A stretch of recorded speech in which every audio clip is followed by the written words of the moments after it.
ہم لوگ کہتے ہیں کہ یہ وطن ہمارا ہے، اور اس ملک میں اور وطن میں اگر 50 کروڑ آدمی اور بھی آ جائیں تو بھی ہمارا ہے۔ اگر ہم مر مر کے کٹ کٹ کے ختم ہو کر اگر ایک زندگی بھی بچ جائے تو بھی یہ وطن اس کا ہے اور ہمارا ہے۔ ہم ان میں سے نہیں ہیں جو ایک شکست کھانے کے بعد میوں میوں کر کے رو کے بھوک جاتے ہیں، ہاتھ جوڑ کے معافی مانگتے ہیں۔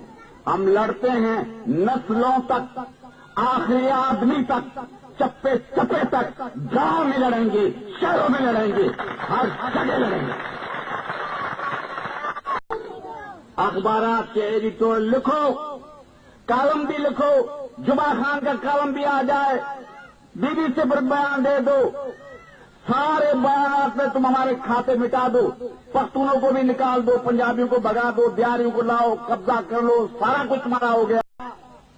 لیکن یہ زمین ہماری ہے جب تک سندھی مائیں بچے جلتی رہیں گی، رات صبح دلالو یہ سندھ تمہاری نہیں ہوگی۔